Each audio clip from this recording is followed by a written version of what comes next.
Hello friends, સ્વાગત છે તમારું મારી યુટ્યુબ ચેનલ ગુજરાતી કિચનમાં। આજે આપણે બનાવીશું બટાકા પૌવા, જે દરેક ગુજરાતીઓના ઘરે બનતા જ હોય છે અને એ ખાવામાં ખૂબ જ સ્વાદિષ્ટ હોય છે। તો ચાલો આજની આ રેસીપી બનાવવાનું શરૂ કરીએ। એની પહેલાં જો તમે મારી ચેનલને સબસ્ક્રાઈબ ના કરી હોય તો સૌથી પહેલાં સબસ્ક્રાઈબ કરી દો અને ભૂલ્યા વગર બેલ આઇકન જરૂરથી ક્લિક કરો, જેથી મારી બધી રેસીપીની નોટિફિકેશન સૌથી પહેલાં મળે। અને તમે મને ફેસબુક અને ઇન્સ્ટાગ્રામ પર ફોલો કરી શકો છો। એની લિંક મેં નીચે ડિસ્ક્રિપ્શન બોક્સમાં આપેલી છે, તો જલ્દી જાઓ અને ચેક કરો અને લાઇક અને શેર કરવાનું ના ભૂલશો। તો ચાલો આજની આ રેસીપી બનાવવાનું શરૂ કરીએ। તો બટાકા પૌવા બનાવવા માટે મેં 250 ગ્રામ પૌવા લીધા છે। જાડા પૌવા આવે એ જ લેવાના। તો એની અંદર આપણે એડ કરીશું 1 ગ્લાસ જેટલું પાણી અને એને આપણે સરસ મિક્સ કરી દઈએ। અને આપણે સરસ મિક્સ થાય એટલે હવે આ પાણીને આપણે કાઢી નાખવાનું છે, જેથી જે કચરો હોય તે નીકળી જાય। કાઢી લીધું છે પાણી મેં। ફરીથી આપણે 1/2 ગ્લાસ જેટલું પાણી એડ કરીએ અને આ રીતે મિક્સ કરી અને હવે આપણે તરત જ એક કાનાવાળા વાડકામાં કાઢી લેવાના છે। પૌવાને બહુ વધારે પલાળી રાખવાની જરૂર નથી, નહીં તો આપણા બટાકા પૌવા સરસ છૂટા નહીં બને। તો આ રીતે આપણે કાનાવાળા વાડકામાં એને પૌવાને કાઢી લઈએ અને આ રીતે સરખી રીતે સ્પ્રેડ કરી દઈએ, જેથી આપણા પૌવા સરસ છૂટા અને સરસ કોરા થઈ જાય। તો હવે આપણે એને સાઈડ પર રાખી અને એક કઢાઈ ગરમ કરવા મૂકી દઈશું। કઢાઈ ગરમ થાય એટલે 2 મોટી ચમચી તેલ એડ કરીએ। તેલને ગરમ થાય પછી આપણે 1/4 ટીસ્પૂન જેટલી રાઈ એડ કરીએ। રાઈ થઈ જાય એટલે હવે આપણે 1.5 ટીસ્પૂન જેટલા જીરું એડ કરીએ। જીરું થાય એટલે આપણે 1 મોટી ચમચી સિંગદાણા એડ કરીએ। સિંગદાણાને આપણે 2 થી 3 સેકન્ડ સુધીને આવી રીતે શેકી લઈએ। હવે આપણે મીઠા લીમડાના પાન લીધા છે 6 થી 7, તે એડ કરીએ। હવે 2 કાપેલા લીલા મરચાં છે તે એડ કરીશું અને એને સાતળી લઈશું। ગેસની ફ્લેમ સ્લો જ રાખવાની। હવે આપણે 1 કાપેલી ઝીણી સમારેલી ડુંગળી એડ કરીએ। જો તમે ડુંગળી ના ખાતા હોય તો એ ઓપ્શનલ છે, તમે ના એડ કરશો। એને આપણે ગુલાબી રંગ થાય ત્યાં સુધીને આપણે ડુંગળીને શેકી લઈએ। 2 થી 3 મિનિટમાં એ શેકાઈ જશે, ત્યાં સુધીને થવા દઈએ। 2 થી 3 મિનિટ થઈ ગઈ છે, ડુંગળી આપણી શેકાઈ ગઈ છે।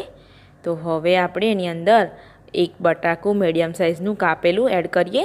બટાકાને થોડા નાના સમારવાના, જેથી એ જલ્દી ચડી જાય।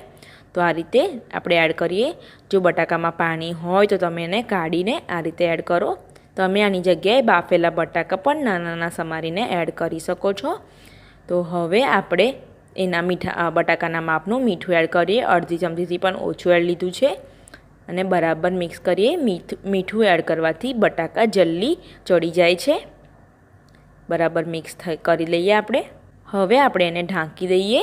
2 થી 3 મિનિટ સુધી બટાકાને ચડવા દઈશું। સ્લો ફ્લેમ પર જ રાખવાનું।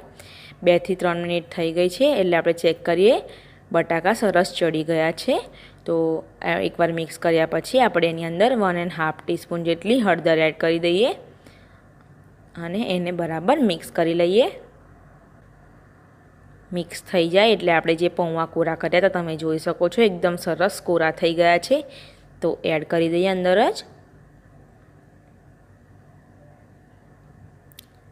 હવે મીઠું એડ કરીએ પૌવાના માપનું, તમારા સ્વાદ અનુસાર એડ કરી શકો છો અને એને બરાબર મિક્સ કરી લઈશું। હવે આપણે 1 મોટી ચમચી લીંબુનો રસ એડ કરીએ।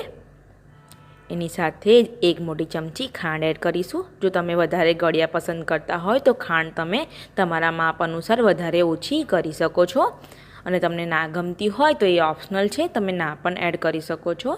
તો હવે આપણે એને બરાબર મિક્સ કરી લઈએ। બરાબર મિક્સ થઈ જાય એટલે હવે આપણે એને ઢાંકી દેવાનું છે અને 1 મિનિટ સુધીને સ્લો ફ્લેમ પર થવા દઈએ। 1 મિનિટ થઈ ગઈ છે તો હવે ફરીથી આપણે એકવાર એને મિક્સ કરી દઈએ। મિક્સ થાય એટલે હવે એડ કરીશું 1/4 ટીસ્પૂન જેટલા કાળા મરીનો પાવડર। એ પણ ઓપ્શનલ છે, તમને ના ગમતું હોય તો તમે ના પણ એડ કરી શકો છો। એ નાખવાથી બટાકા પૌવાનો ટેસ્ટ વધારે સારો આવે છે। એને બરાબર મિક્સ કરી દઈએ।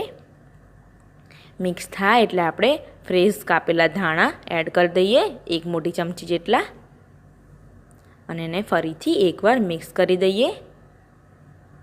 મિક્સ કરી દેવાનું છે બરાબર। તો ગેસની ફ્લેમ હવે બંધ કરી દઈએ। આપણા જે બટાકા પૌવા છે સર્વિંગ માટે તૈયાર છે। બટાકા પૌવાને તમે દાડમ નાખી અને સર્વ કરી શકો છો। એની સાથે તમે સેવ પણ, જે રતલામી સેવ આવે એ પણ એડ કરીને સર્વ કરી શકો છો। તો જો તમને મારી રેસીપી પસંદ આવી હોય તો લાઈક અને શેર કરવાનું ના ભૂલશો। ચેનલને સબસ્ક્રાઈબ જરૂરથી કરો, બેલ આઇકન જરૂરથી ક્લિક કરો, જેથી મારી બધી રેસીપી સૌથી પહેલાં મળે। તો મળીશું આપણે એક આવી નવી રેસીપી સાથે। ત્યાં સુધીને આવજો।